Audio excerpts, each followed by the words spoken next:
for the open mat on Sunday, and he's like, same thing you just said. Like, he said something very similar. He's like, I'm just glad that you're back to training already, man, because like people would let that slide and just be like, oh, I got to baby it, and like it's true though, man. Like, motion is lotion, you know. Like, hell yeah, like you got to get in here and work for it to get better. Otherwise, it ain't happening. thank you. You know. Seriously, I've been telling myself a lot recently, if you don't use it, you'll lose it. Absolutely. Yeah, and that's huge for everything. All right. If you'd like to begin. Let's do it, man. Okay. Lay it on me.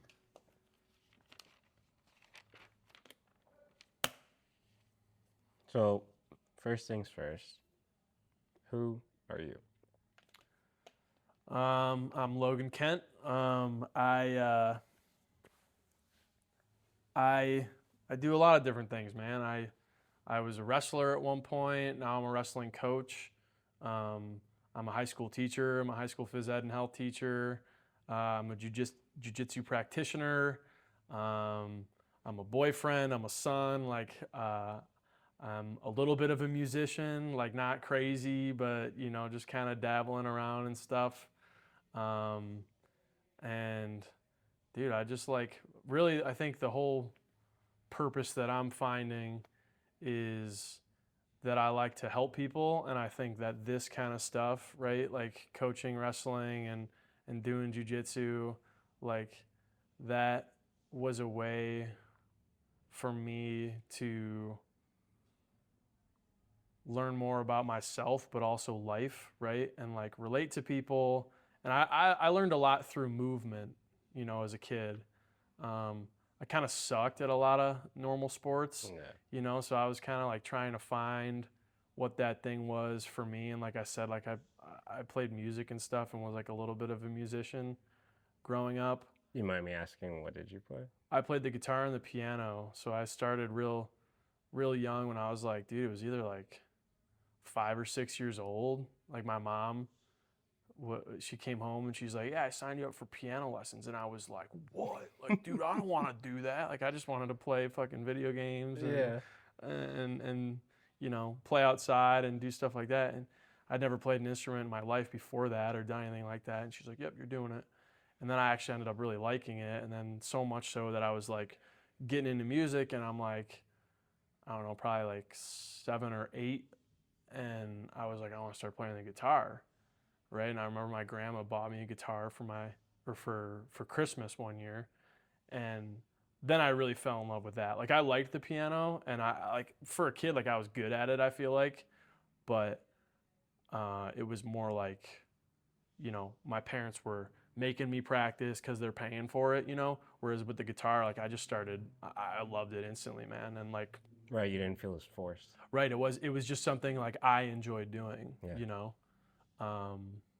But like back to the movement thing is like, so I discovered like that I don't know if it was just because I wasn't good at them or just because it didn't, like, traditional sports that a kid plays at a young age just didn't capture my interest, you know. And there weren't a ton of kids in my neighborhood that were like playing, you know, basketball or soccer or whatever. Like, eventually my friends from school, we'd go and like shoot hoops and stuff like that, but it wasn't like something I grew up doing.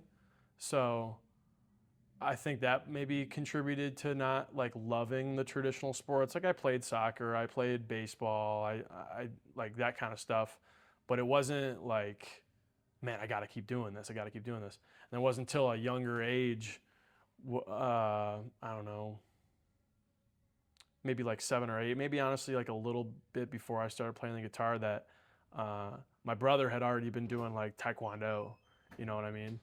And my dad's like, do you want to do that? And at first I was like, I don't think so.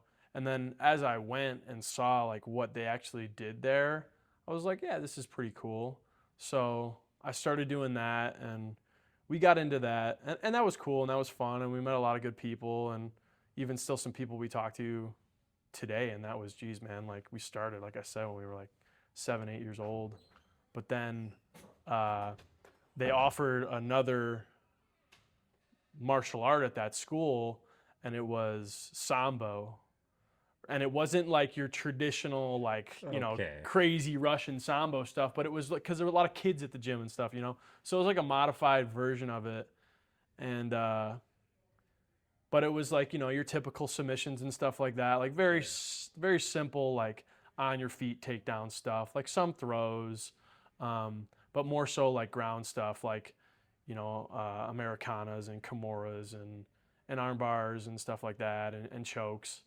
And that's when I really started, like, I was like, oh, this is cool, like, because the Taekwondo stuff, man, like, I liked the sparring, like, I liked, that was my favorite part, yeah, dude, the sparring. But it was even still, like, we were kids, and we were wearing the gear and this and that, like, just for safety, and of course you got to do that, but I was like, dude, I want to, like, fight somebody. Did you compete? What's that? Did you compete? A little bit, but it wasn't anything like, competitions like for jiu-jitsu, right? Because we were still kids. And it was funny because we would do like local tournaments and it'd be like, yeah, okay, like whatever. And then we would go up to Canada and we'd do those for like the bigger tournaments. Dude, and those guys would be killers and they would be like actually kicking you. And you're like, okay, this is like, we're rocking and rolling now, Yeah, it's like different level. Different level, right? They take it serious. Absolutely, yeah. So, but then as we got more into Sambo, like I just really started to like the grappling. And then my brother started wrestling, and I feel like I'm getting ahead of myself. That's okay. You're answering a lot of upcoming questions. Yeah, dude. So he started wrestling, and I think I was in like 7th grade by that time, and we had been doing like Taekwondo and Sambo all throughout that point. So like, I don't know, like maybe like 1st or 2nd grade I started doing that, and then he was in 10th grade when I was in 7th grade, and he had started wrestling, and again, like I was like, I don't know, like my grandpa wrestled when he was in high school, and like my dad never knew anything about wrestling really, and he's like, yo, you want to do this? And I was like, I don't know, like, doing normal kid stuff, like I'm not sure if I want to take away time from after school, like hanging out with my friends to go do like a sport or something, right? And then I went to one of his matches, and I'm like, oh, like this is like literally what like I fell in love with doing the Sambo stuff. Like it's on the feet stuff, it's cool grappling stuff, right? So yeah, it keeps you in motion quick. And yeah. You almost have to like critical thinking in a very short amount of time. Yeah, man, and there was nothing like it. Like I told you, I didn't really gel with the traditional sports like basketball, like whatever. But then I saw this and I was like, man, this is already what I love doing, and now I could do it like one for a school sport. And I even tell the kids now too that I coach and who are interested, man. I'm like, what other sport in school can you actually just go out there and like beat the crap out of another kid? Like that's what it is, man. Like on a level without like striking or anything, right? But it's what it is. What are the reactions you get from that? I mean, some of them get it because they're actually like interested in wrestling, or like they're kids who are on my team already, and they're like, yeah, exactly. But I think when when somebody who maybe doesn't know if they're super interested in it, and I say that to them, they're like, oh, what? Like, because I think now more than ever, wrestling has gained a lot more traction. Yeah, definitely. But it's still unknown, like people are still like, I don't know, it seems kind of weird. Like, I don't know if I want to get into it. And people know it's hard, but I think that UFC has had like a big impact on.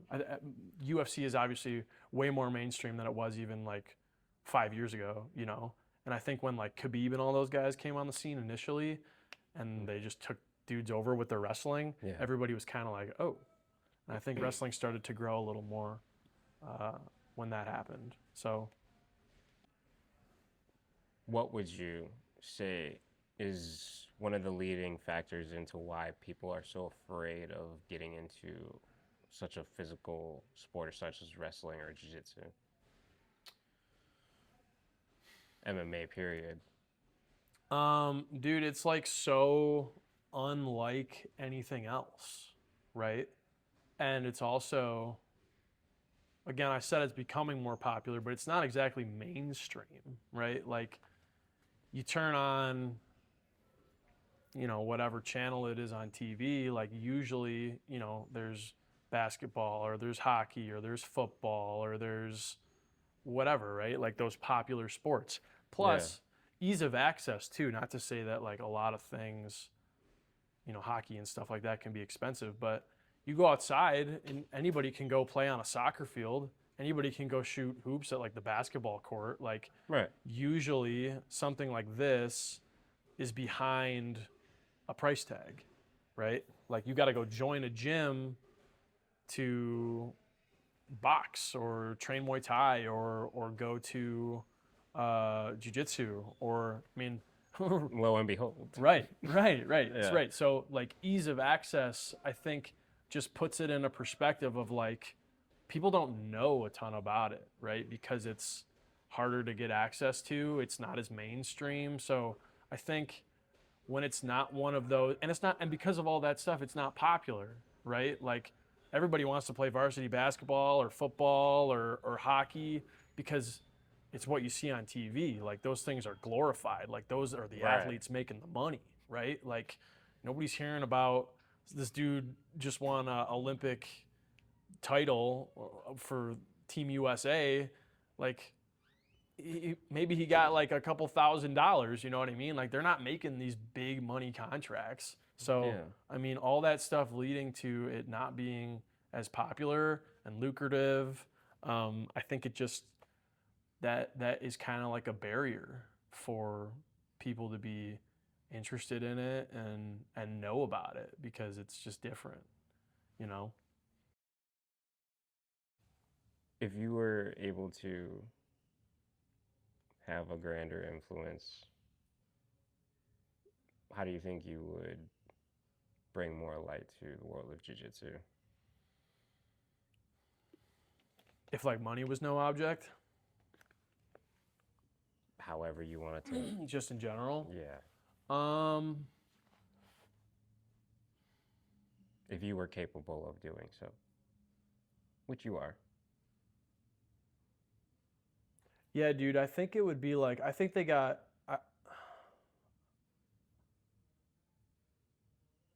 I think they're doing a lot of things right here, like in our gym specifically, just because I think one, it starts with first you have to show why is it useful outside of our own crazy world, right? Like we come here and get beat up because we love it and like beat up on people because we love it, right? Yeah. But why is it practical, right? And if, at the end of the day, it's self-defense, right? Like somebody truly might be getting into this because like, I want to know how to defend myself in a certain situation. And especially if you look at law enforcement, right? Like this is a place that's owned by ex-military police officers, right?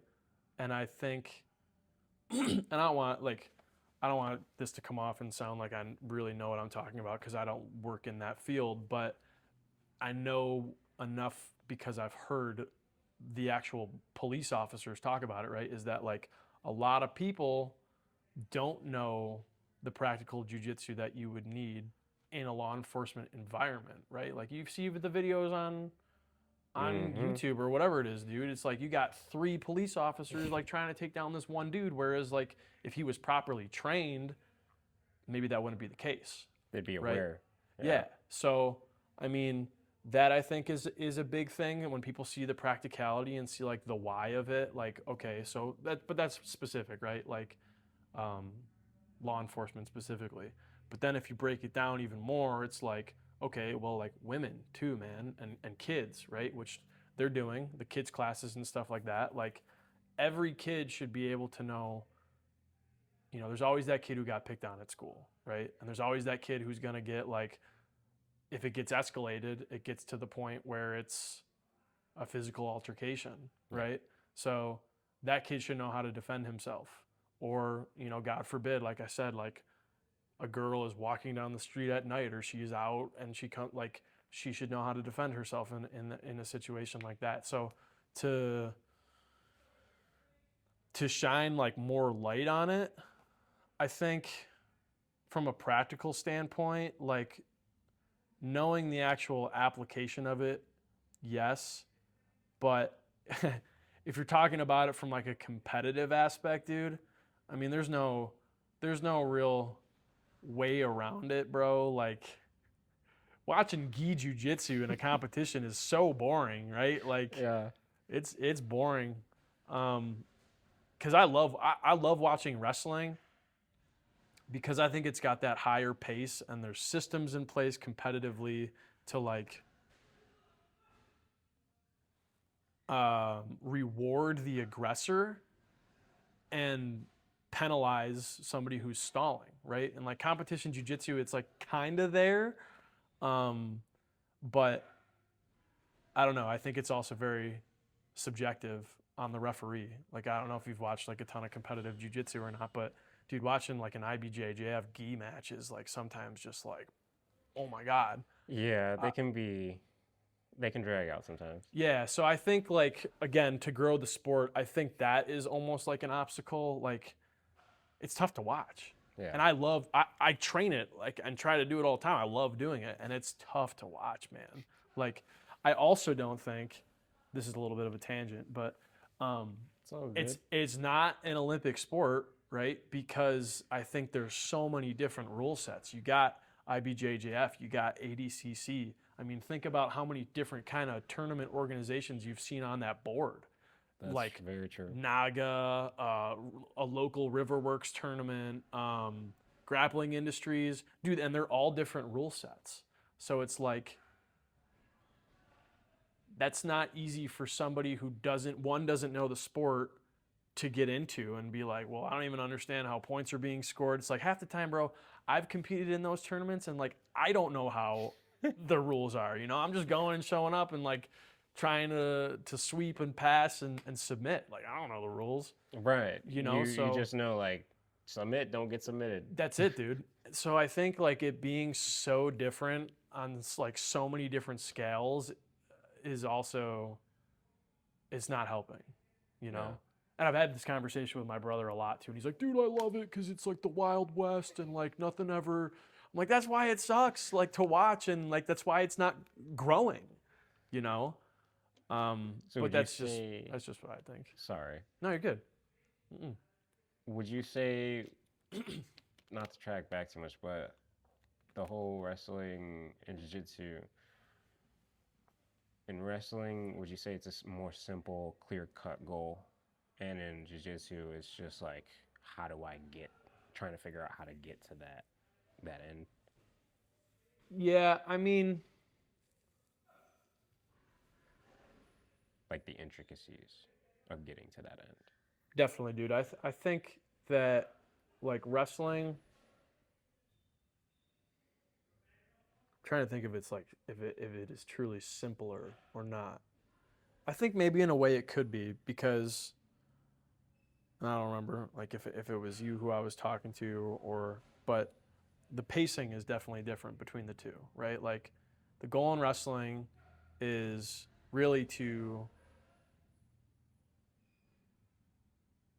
plain and simple, like you want to pin the person, right? You want to pin the person and then the match is over. Very similar to how a submission works in jiu-jitsu, right?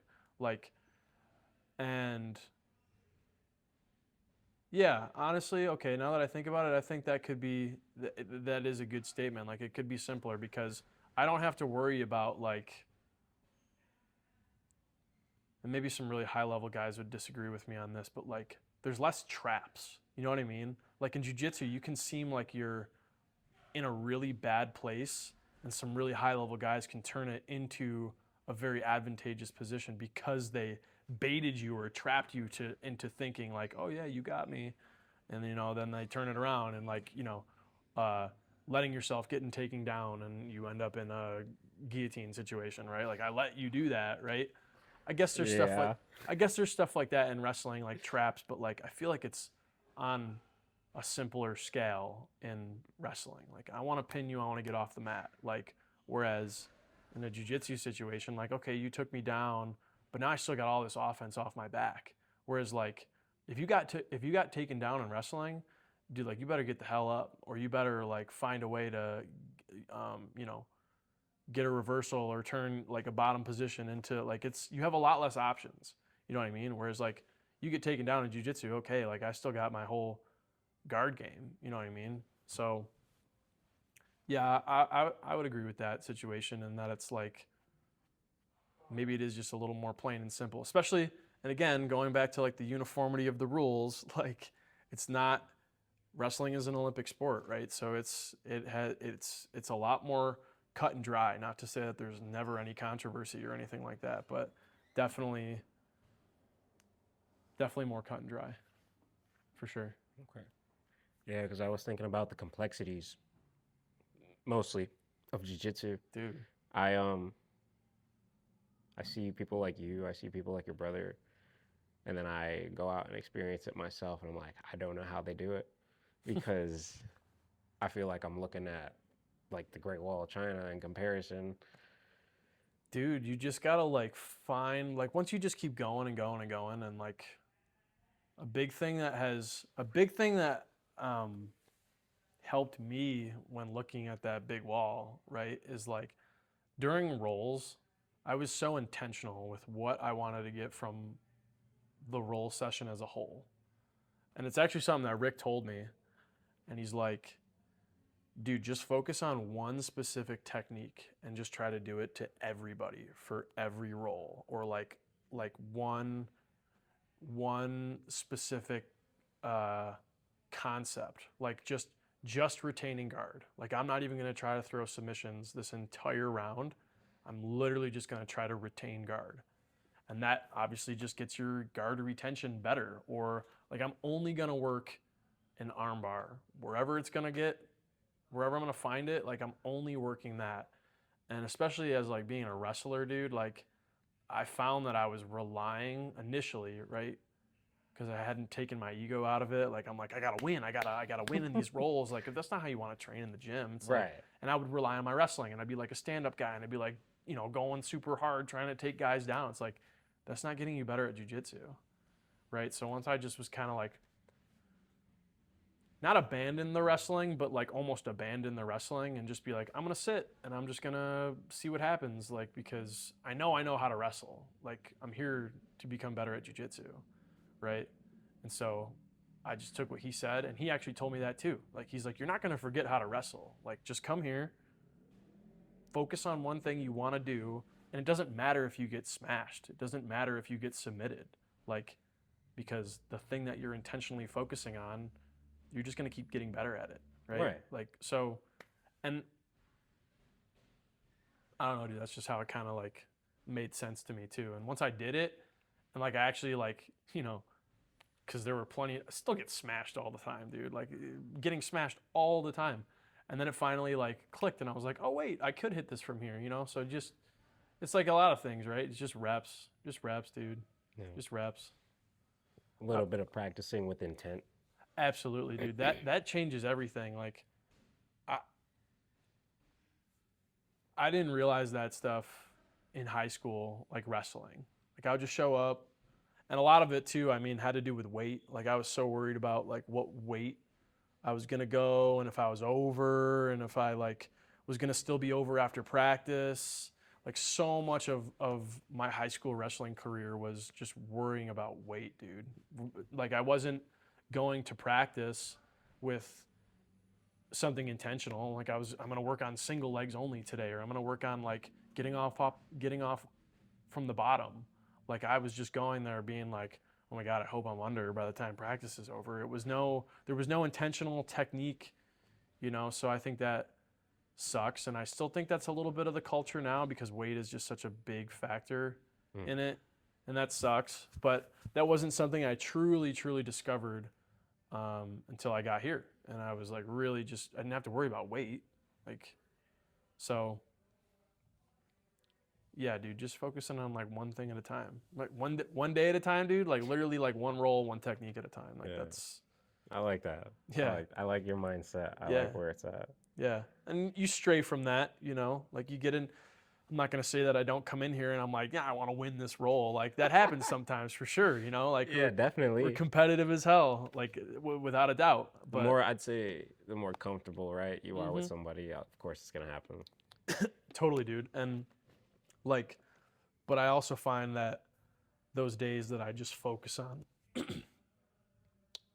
the specific, it's got a frog in my throat. Yeah, dude, when I focus on like just the technique, it's weird. It's like a subconscious kind of thing where like things just click because I'm not worried about winning, right? Like I'm not worried like, oh, if I get swept, like no big deal. Like we're in the gym. It's supposed to happen. I'm gonna learn no matter what, Right. dude. So it's kind of like the OP mindset. I want to get more into, besides like the school, because we covered that, everything, high school, wrestling, jiu-jitsu, entry.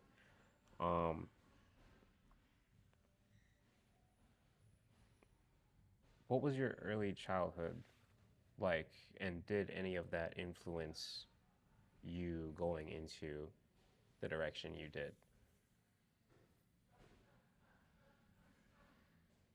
Yeah, dude. Like a lot of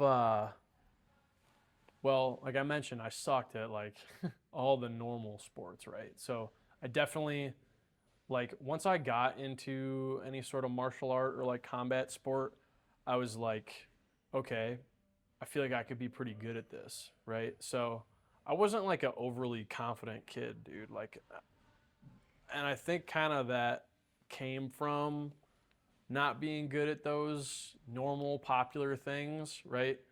Like not so much an outcast, right? Like I had friends and all that, but just like mentally, I was like, oh, I'm not really good at the cool stuff, right? Like, and just as a little kid, like everybody wants to be good at the cool stuff, right?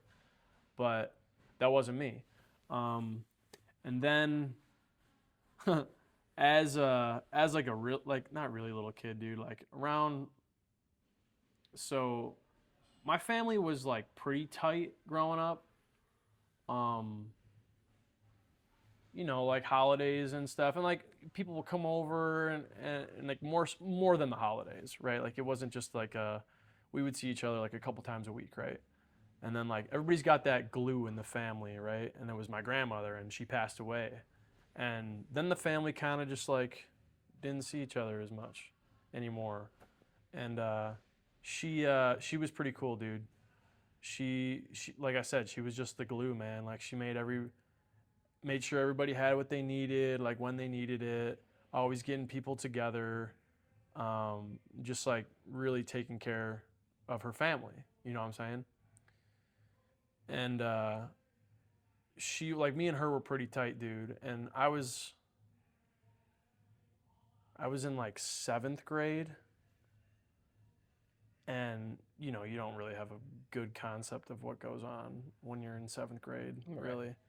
Um, just worried about like stupid middle school shit, right?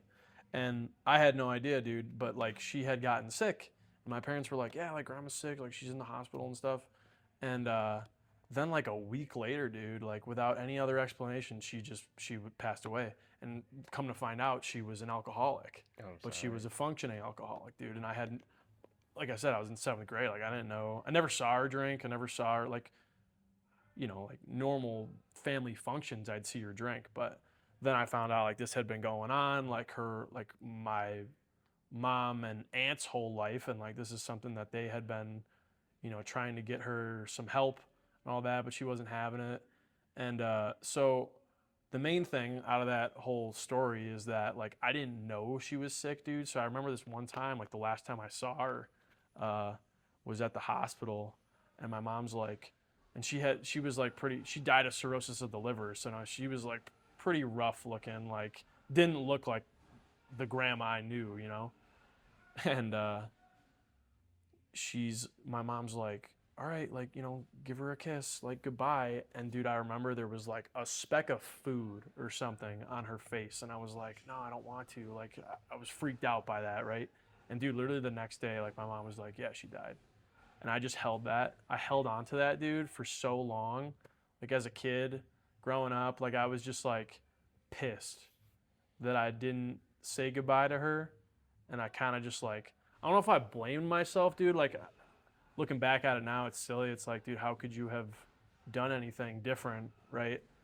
But like as a kid, that's just I think I was just mad at myself, but I didn't know, you know. So um I think I just had a lot of anger growing up, dude, because I was just like not processing like that I actually was like, how could you have known? Like you were a kid, like all that stuff, right?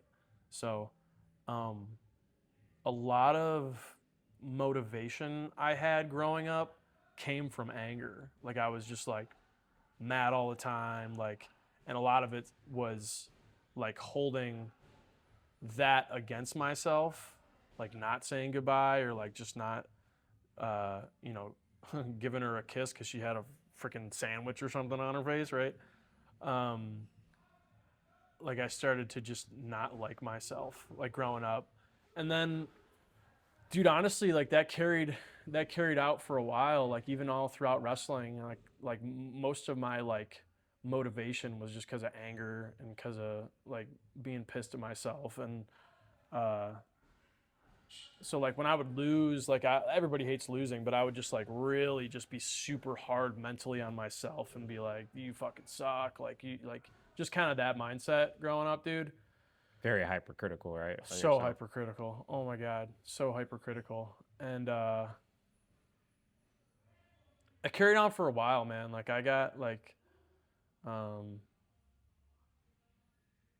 like eventually like I started like just doing stuff, getting in with the wrong crowds and all that stuff. And I think a lot of that just led or became because of that, because I wasn't like dealing with my emotions and I wasn't, um, yeah, I was just repressing it, man, and just getting into trouble and shit like that.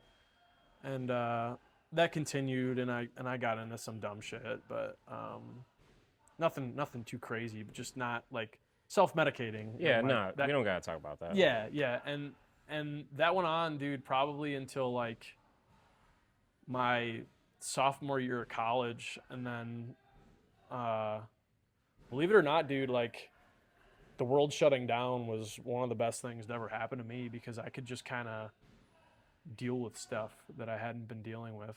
You know what I mean? A little bit of stillness. Yeah, dude. And I really started to get into like, I don't even know what started it, dude, but like, I don't necessarily agree with a ton of the things now, but I started to get like really super into stoicism and like just like Marcus Aurelius and Seneca and all that stuff, dude. Really just philosophy in general, but a lot of the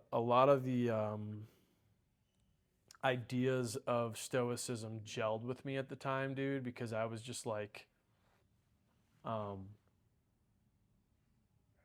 in a way it was kind of like the positivity I needed, dude, to like be okay with the way that things are and just like accept them for what they are. After an entire like youth of being like, I'm pissed at everything, like I hate like all that stuff, right? So, Yeah. um, In order for you to function, you felt right, like you had dude, to do that. right, yeah. You're good, brother. You're good. Yeah, It's all and good. so then I kind of like, yeah, like I just became okay with how things were, and I just started like accepting stuff. Um, and then like I eventually, you know, like really dealt with what it was, the root of the problem, like that whole my whole grandmother situation, dude. And I had like had a conversation with my mom and like actually mentally believed that I can forgive myself for that, dude. And like that's just so then I just want to say that takes a lot. dude, yeah, and it took a while, man. Like I'm not kidding. Like it took me a while to get there, and like we're talking from like seventh grade to like a junior in college. You know what I mean? Like that was, um, but that's about like the stillness though, the stillness of the world shutting down, man. I could just kind of dive into stuff, and I could kind of like actually get. And there were things that helped along the way. I mean, like I had, you know, my high school girlfriend, and like the reason we broke up was because of like this, that, and the other. And I was like, well, wait, like why? Why did the things that I did make her feel that way? And more importantly, like why did I do those things? And then like I got like a little too cocky with the new mindset, and then just like started, doing stupid stuff and maybe not treating people the way that they should have been treated. But everybody does dumb stuff when they're young and in their 20s. And so, yeah, dude, I don't know, like somewhere along the line, like it just all kind of clicked. And I started doing stuff for the right reasons, not because, I wanted to like be mad at myself or something like that. Like, sorry, dude, I don't even remember what the original question was. Good. But You're good. You got it. I wanted to ask you, how long have you currently been training for, and what is your current belt? Okay, so I started training in, it would have been 2 years this past May, so like 2.5-ish years. Okay. Jiu-Jitsu strictly. And I'm a blue belt now. We got promoted like a couple months ago.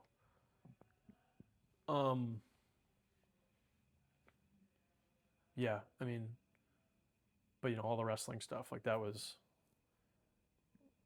years. That was like 6 years, and then I took a hiatus from like training at all. Like I was lifting weights and stuff, but I wasn't grappling. Like I was coaching a little bit here and there, just starting college and like really getting into weightlifting, and yeah, probably like I don't know, like a 3-year hiatus from like grappling at all, between high school wrestling and jiu-jitsu, maybe even longer. Okay. Now, do you remember the first time you actually came here Yeah. and to train for your first time? Yeah, dude. Yeah. What was that like? I was nervous for sure. Like, I was nervous, and I felt like, looking back on it now, like it's kind of silly, but probably a lot of people feel this way. Like, I don't want to say like I felt like I had something to prove, but like I was excited. I was really, really excited, dude. Like I was excited to get back on the mat. I was excited to do something because I had been coaching a little bit by then, and I was like excited to get back to doing something for me, like to get back on the mat, to train. I don't know if I knew I was gonna compete again. Like I think before I started training jiu-jitsu, I was like, I want to do something to compete. Like before I'm too old to where like I can't. Like I want to get back into something. I want to compete again. You want to be physical. Yeah. And like I don't think I knew that I liked competing as much as I do in high school. Again, because of that like clouded mentality probably, but like I kept thinking about it. And again, dude, I feel like all the things I had mentioned is because my brother started it. And he's like, dude, like you should. It's funny because I was like I almost didn't come to jiu-jitsu. Like I almost didn't start it because I don't know. Like I was just. He's like, I had just finished wrestling season, and it's just so freaking long, dude. It's so long, and it's so time consuming, just all day, every day.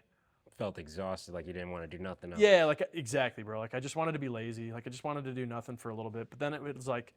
Wrestling ended in March, and it was May. And my brother, he's like, come on, dude. Like, come on. Like, come to jiu-jitsu, come to jiu-jitsu, come to jiu-jitsu. And I finally was just like, all right, I'll go. Right? Best choice of your life, right? Oh, dude, as soon as I stepped on the mat, I'm like, yup. Like, I already know. Like, it's going to be, because it was every reason I fell in love with wrestling for. Like, it was like, but it was completely brand new. Like, there's elements of wrestling, of course, but I'm like, oh my God, like there's so much I don't know. That level of intricacy that we were talking about. Yeah. And like I was like, time was freeing up. Like I was graduating college, and I was gonna have like hopefully, I was hopeful that I was gonna get a job, and so it was just kind of adding up. I was like, oh, I could get into this. So okay. Yeah, like so the first time, dude, I was psyched. I was nervous, but I was like ready to go. Like, I was ready to get back into something. Did you make it through your first full class? Oh, yeah, dude. I know I didn't. Yeah. Because I would like,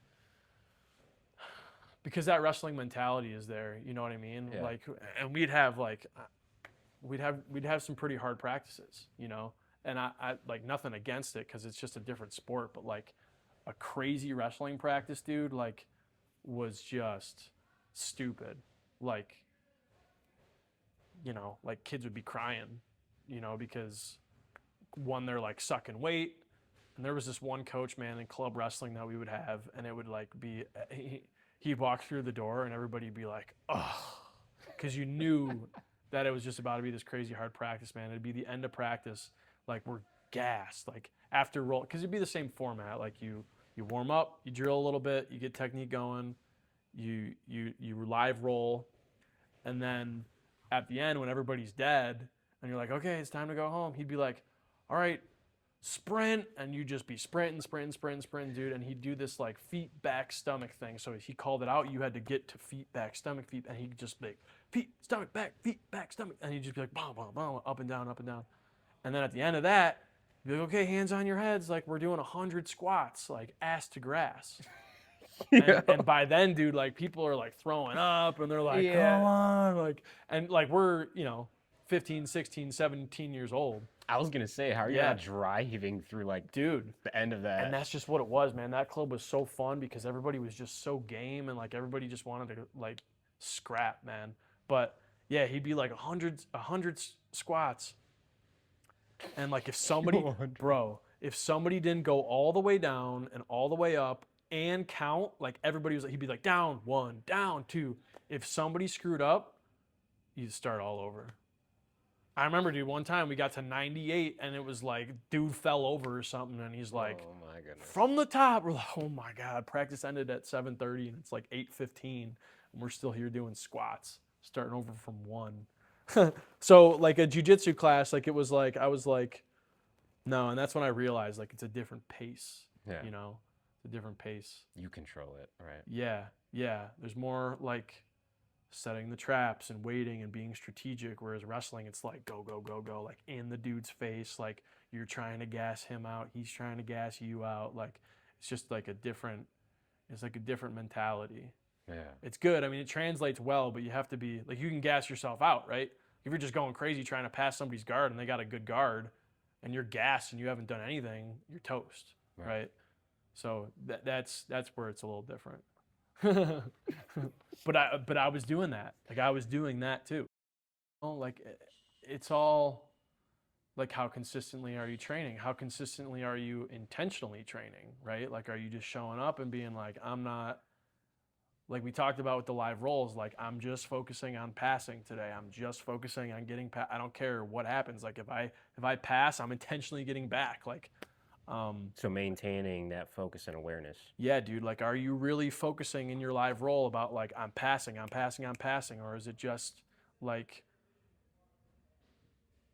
yeah, like, are you showing up to training with no goal? And sometimes that's fine, right? Like that's totally fine. I've been doing that since I've got back from my knee, really. But I found that the more I was consistent in my intentional training, like things just started picking up. And you know what else really helped, dude? And like, I mean, depends how nerdy you want to get with it too. Is like, dude, I would, like when I first started training jiu-jitsu, I would go home and write everything down like that, you know, Rick or Erik or whoever's teaching said, and I would like text my brother, be like, what was that move, dude? Like, what were we doing? Like step by step, like, okay, you talking about an arm bar, like I'm grabbing the arm, I'm hugging it to my chest, like right leg swings over, and like just breaking it down, dude, because then you're just doing the mental reps, right? So I mean, I haven't done that in a while, but understanding or gaining a better understanding of the mechanics behind it. Absolutely, dude. And they preach it all the time. Concepts. That trains your brain to really start thinking about the concepts more than just like, oh, like rear naked choke, like but like like so. I don't know. I agree with you on that. I think you're right on that. Yeah, like, and I tell my kids that too. I'm like, dude, go get a book. Like the kids I coach, like go get a notebook. Yeah.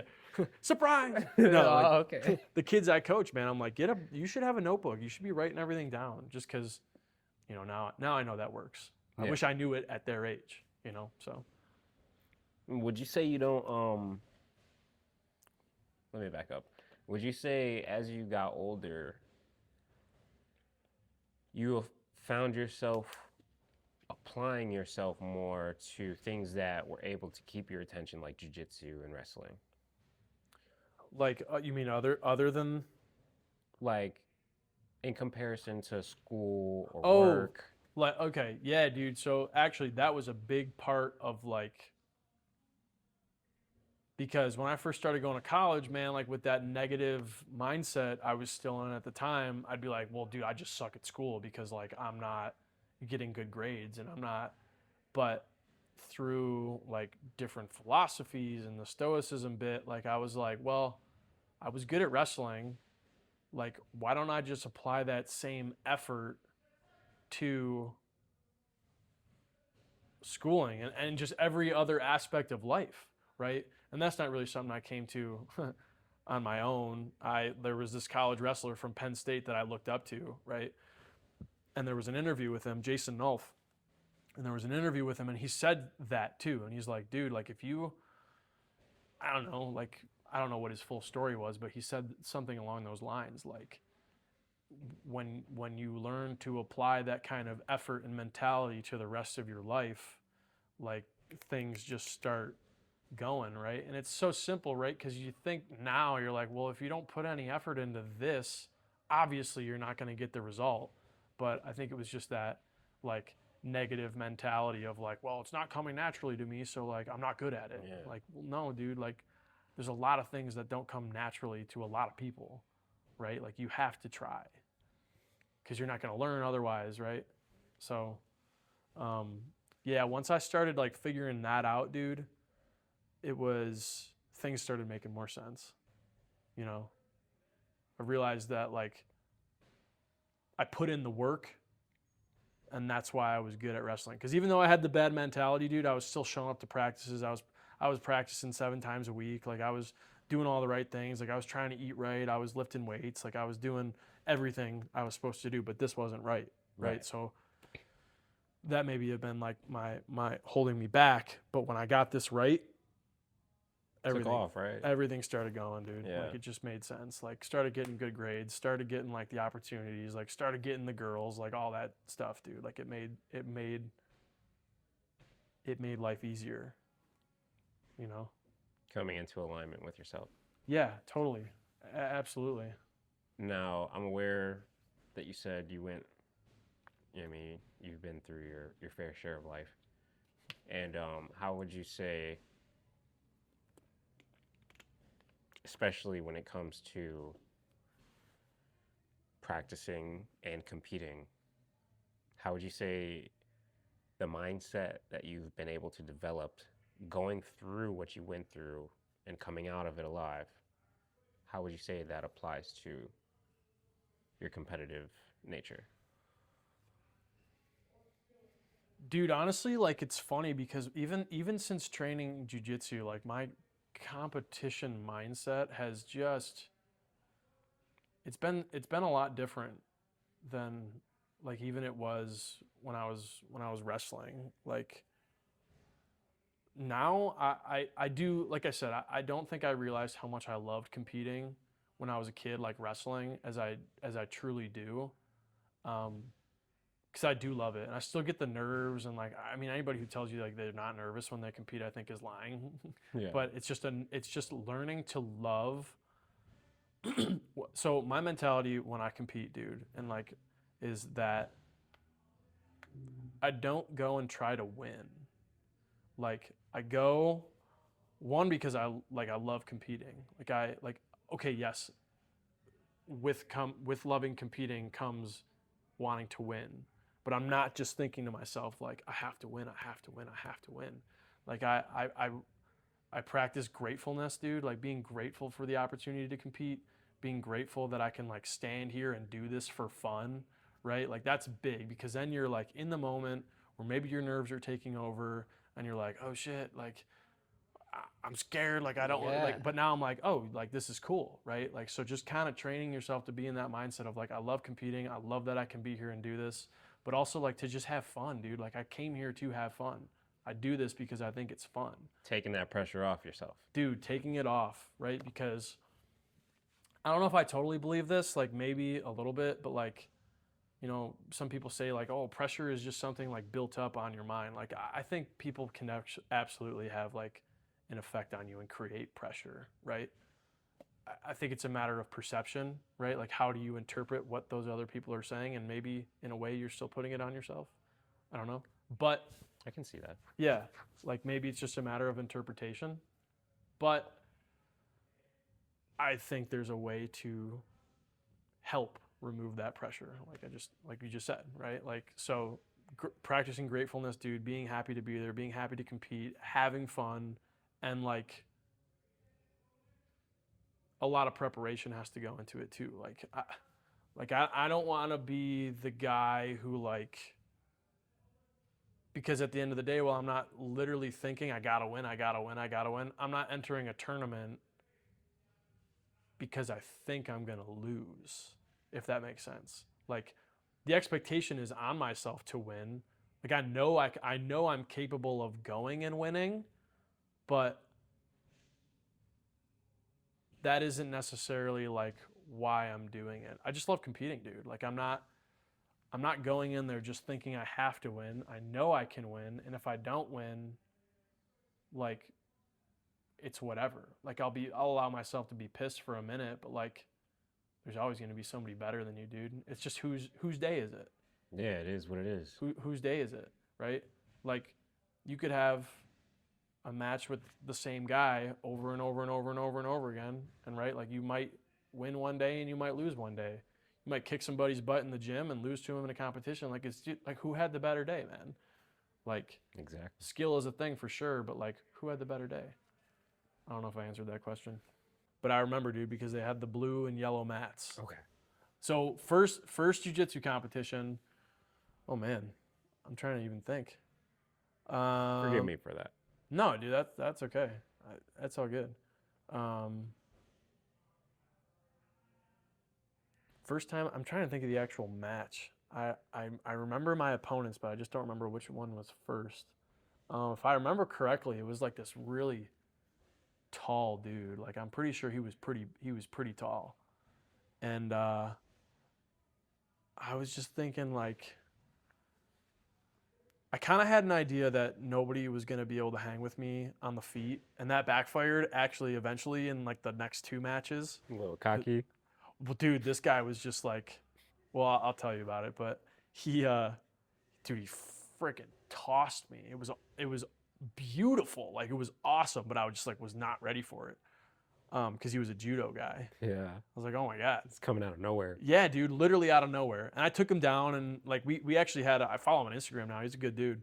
But we had like a dialogue afterwards, and then I remember, dude, like I took him down, and then he got back up, or we got like I'm going off of a different match, but I'll tell you about that. But the first match, I just remember thinking like I don't think anybody's gonna be able to hang with me on the feet. So I was just like shooting a lot. Like I was just trying to get takedowns and just get on top, right?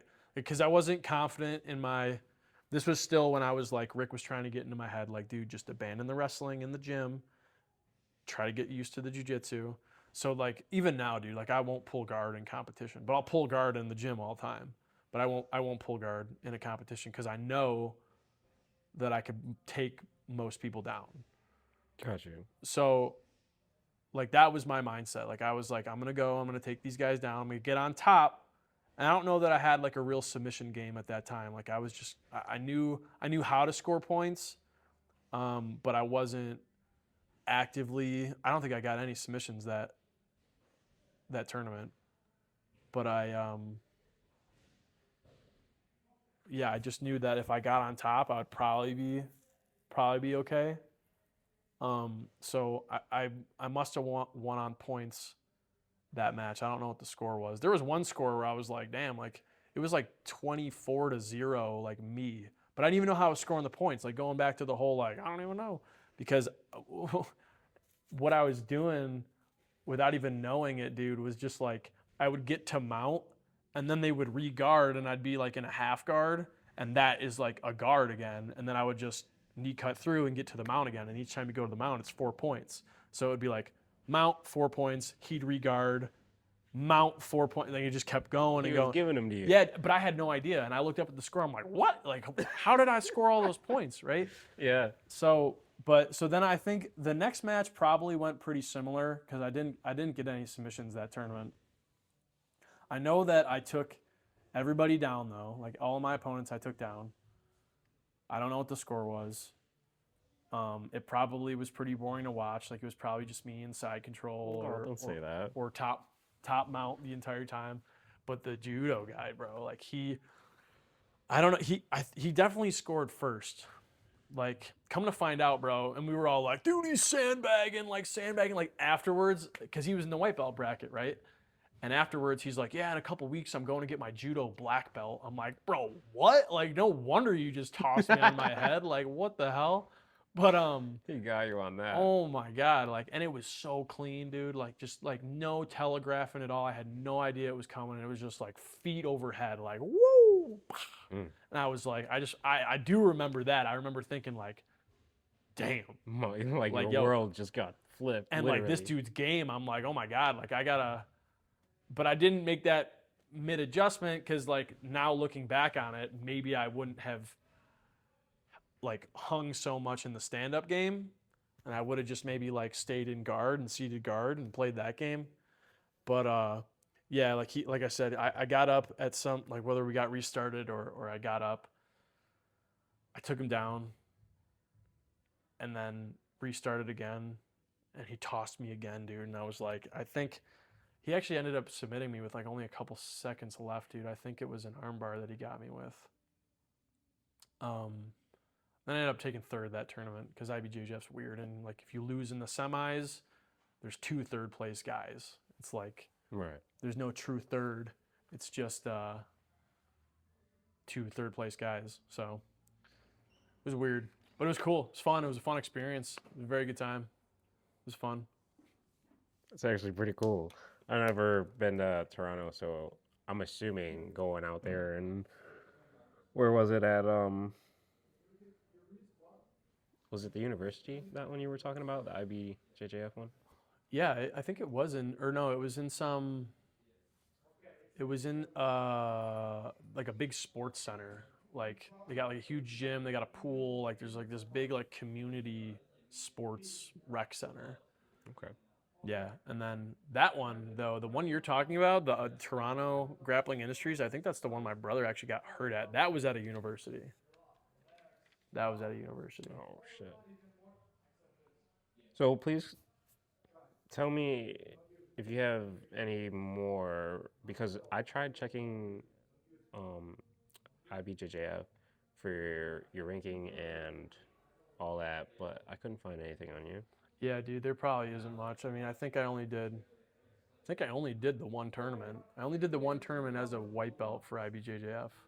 I was going to say, because everything else is on Smooth Comp. You have a total of 21 wins, 11 by submission, 10 by points. Yeah, 1 gold, 1 silver, and 3 bronze medals. Yeah, dude. In terms of looking back at what you have done so far in jiu-jitsu, I guess in life so far as well, and projecting into your future,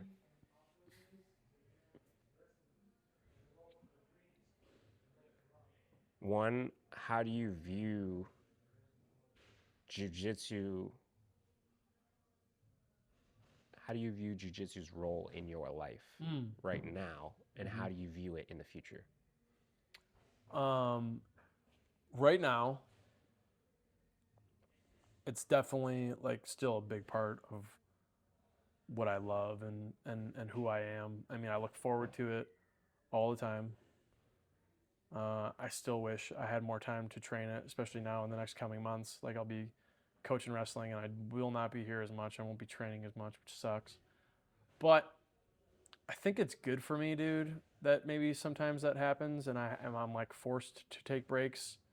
One, because of healing. Unfortunately. Yeah. Like it's good because, dude, like I don't know if it's just because I love it so much or that wrestling mentality still. It's just like I'm always just go. And that is applied so heavily to this, dude. And like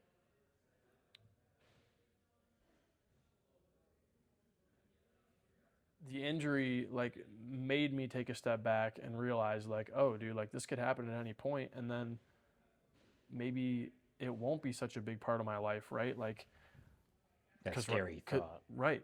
And because right now it's not, right? Like I can't train, can't do it. So what else is taking up my time? Like what else, who else am I, right? Like, cause I'm not just a jiu-jitsu guy right now because I'm not doing it right now. Like, so that can't be my entire identity, right? So that kind of forced me to take a step back and realize like, dude, yeah. And even just going back to practicing gratefulness again, dude, like I got a lot of stuff going for me, and that's not even to just sound like, oh, I'm sweet, dude. It's like, I'm just an average guy, but I do have like, could always be worse, right? Like I have a lot of good stuff in my life. Like I got a good family. I got a girlfriend. I got a brother who I can train with all the time, dude. Like, you know, I got a good job. I have the opportunity to coach. Like I do. And to be able to take a step back and while you're in it and just be like, dude, like I could have more and I could have less, but like I'm happy with what I got, you know? So that it kind of forced me to take a step back and look at that, and I love it, and I think I will always love it, and I hope that I can continue training it like for the rest of my life, dude. Like absolutely, that would be awesome. But you know, not to say that there won't be time where I have to take off, or you know, somewhere down the line, you know, you get married or you have kids or something. Like those are all aspirations. As long as it's not an injury. Right. That's what I thought right. you were going to say. I was going to say we're not even going to speak that into existence. Well, dude, I mean, yeah, but like, hopefully, knock on wood, right? Like, hopefully that doesn't happen. Seriously. But you took all the ones you could take. Now you're on a path of healing. Yeah, dude. Hopefully that's just the case, man. So yeah, you never want to get hurt, but like at the end of the day, truthfully, right? Combat sport. Who knows, man? Who knows? We're always right there. And I think you have a pretty good head on your shoulders in terms of being able to go in and deal with that. Dude, I mean, yeah, like I know what I signed up for. I know what I'm getting into. So, and I've been there, you know, like now I've experienced the injury, right? And I'm just, again, grateful that like while it was maybe on paper initially serious, like it's probably going to be something I deal with the rest of my life, but every day it gets better. Every day it feels better. Some days it feels like crap. But cold and hot, right? Like the hot and cold stuff. Oh, dude, totally. But sometimes even just like a matter of like stiffness. Like I'll wake up and I'll be like sore and stiff and be like, and then some days, knock on wood again, dude, like today, it feels like I didn't even ever get hurt. You know, like it's just good days and bad days. I don't know if it's because of the temperature or because of how much I moved the last day or how much I moved today. Like, I don't know what it is, but just sometimes I'm like, oh, like, yeah, I really feel like I hurt myself. And other days it's like, I forget about it. Like, I don't even think about it, you know? Okay. So you just roll with it. You just roll with it. Like that. Yeah. You're a soldier. Yeah, dude. Like, I know how to make it feel better in the moment. So I have the tools. So when it feels like crap, I just do those things and it feels better, you know? So you just roll with it. Not the victim mentality, you know? No pun intended. Yeah. It slows you down, man. You can't think like that. Can't think like that. That's what's up. Just in case I forgot to ask, can you please clarify what exactly happened to your knee? Yeah, dude. So, like my opponent was actually my brother. It was all basically self-inflicted, dude. Like it was no submission that he did or anything. So he was in turtle. He was balled up, right? And I put in my right leg as a hook. And what I had been working at the time was like I would do a calf slicer from that position, right? So I'd get a hook in and I would like lace my leg so that my shin was up against his knee, right? Like or his calf right there, right? So then I would just sit back and I would pull, and that would be the calf slicer. But I would do it to him all the time, so he knew how to fight it. So he hipped down really hard, and then like the next step from that would be to roll. So I rolled over my own shoulder while my leg was like this, and I was essentially like almost still pulling on the calf slicer. And I literally, dude, I just pulled my own like leg heel into my face, and I just heard boom, and it was like this immediate, just like I knew something was wrong. I'm like, oh my God, like what just happened? You go to the hospital? Yeah, dude, because I didn't know if I dislocated it or broke it or whatever. And I was just sitting there being like, oh my God, like what just happened? And luckily Marissa was here. And so she just called the paramedics right away. And they came and picked me up. And they're like, what happened? I'm like, I don't know. Oh, that happened here? That happened right here, dude. It was actually a Tuesday night and we were rolling. And it was literally like class had just ended. We were all like, yeah, what up? Okay. And then bang. Like it literally the first roll, like 2 minutes, not even into the first roll. And boom. Jeez. So yeah, so I got to the hospital and they're like, you know, it was ECMC, dude, and it was like a Tuesday night. Of so course. they're dealing with gunshot wounds and all this other crazy stuff that's way more serious than whatever this nerd and a rash guard set just did to himself, right? Like Tight seat. yeah, exactly. Put you on the back burner, huh? Dude, oh my God, I was sitting there all night, bro. Like I called into work the next day because I literally left the hospital at like 5 a.m. because I was That's just there. ridiculous. And this happened. So what time would it have been? It would have been like 7:40 p.m. I left at 5 a.m. the next day because it was just like, and they didn't even do anything, bro. Like they're like, they took X-rays. And I had a feeling it wasn't broken, so that didn't show anything. Then they took a CAT scan, which is like, doesn't even show you anything basically with ligaments. I was going to say, it's the ligaments, yeah? Yeah. So they're like, okay, so you're going to have to schedule an MRI, but we're going to discharge you. So luckily, came in clutch, dude. So Rick's uncle is an orthopedic, or he owns like an orthopedic surgeon's place, right? Like he's this pretty high up doctor. Okay. And so he has his own practice and he's like, yo, I know this guy, like, well, it's my uncle, but this is the surgeon I go to. Like, let me call and see like what I can do. And so luckily, like I got home at 5 a.m. I slept till like, I don't know, a couple hours, dude, like noon or 10. And I woke up because Rick was calling me and he's like, yo, like I got you in. Like, so that day I literally like this streamlined the whole process, dude. And it was like, again, thankful for that. But so I end up going, seeing this guy and he's like, dude, I'll write you a script for an MRI, go, boom. So it was a total rupture of the LCL. And it was a partial, I think he said it was a grade 2 and it's like out of 4.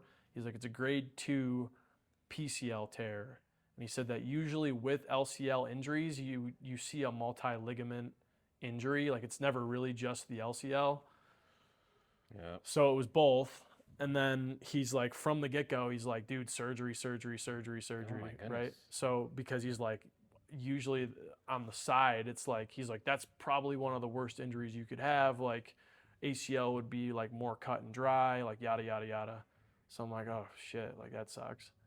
So then he's prescribing PT before the surgery, right? He's telling me like, we got to get this knee like brand new, like just like as good as it can get before surgery because you don't want to operate on a stiff, like non-mobile knee because then you're dealing with all that stuff after the fact, right? So we get it and we're good. And like, I was like to the point where I'm like, dude, like, really, I have to get surgery? Like, this feels pretty good. Like, not good enough to go train and do something, but it felt good. Like, I remember a couple weeks into PT, like, my range of motion was nothing to begin with. And then, like, I was, like, almost getting, like, total all the way back. Like, I'm good. Like, he's like, we're doing great. So then I go and see my surgeon right before I'm supposed to, like, a week before I'm supposed to get surgery. And he's like, dude, call me crazy, but we might not have to do this.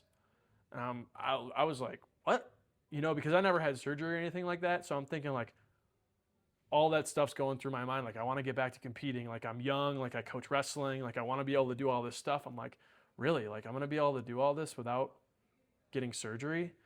And he's like, yeah. And at first I was super apprehensive and like I was like, disbelief, this doesn't sound like normal, right? And I was like thinking about going to another doctor. And then Rick again, man, he's like, look, dude, if you're after getting a doctor to tell you you need surgery, you're not going to have to look far. But a surgeon who's going to make money off of your surgery, telling you not to get it, he's throwing away a paycheck. Like he could get paid for that.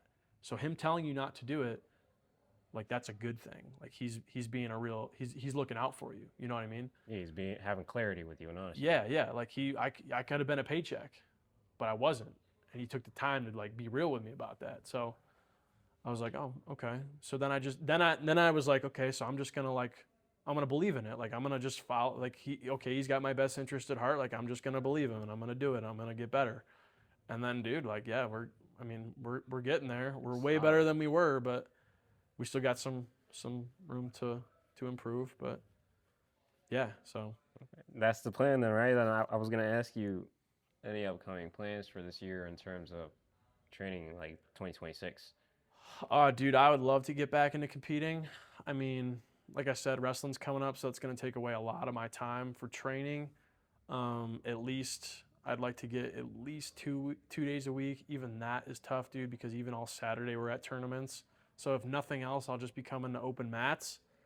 But once springtime hits, man, and wrestling's done, you can bet that you'll see me in here like 5 days a week because Nice. I totally want to get back into training or into competing because, yeah, dude, I'm not done. Like, and I competed a lot at white belt, so now I got to get some blue belt comps in me. I want to see that. It's Yeah. like that burning passion that we were talking about. That like the warrior's path. Dude, yeah, and like I said, like that when I first started training again, like right before I started training, I'm like, I think I want to compete again. I want to compete, and I was right, man, because I just was rolling, and we were just doing a bunch of tournaments like every weekend, and that's not gone. Like the apprehensiveness of the injury, I think, is like taking over that a little bit, but I think with time, it's because I can feel it. You know what I mean? Like I know it's there. Like I'm competitive in here, and I can. It's not gone. Yeah, you Nah, feel yourself kind of like returning. yeah, dude. Slowly but surely. Slowly but surely. Like that competitive nature is like it's not. I'm not ready to be done yet. No way. But No way. that sounds wonderful. I'm glad to hear that because honestly, personally, seeing like I said, people like you, your brother Kelsey, all these different people that I see consistently in here tells me that these people want, or at least it makes me feel as if these people want the same thing as I do. And sure. it brings unity, it brings a sense of familiarity and belonging.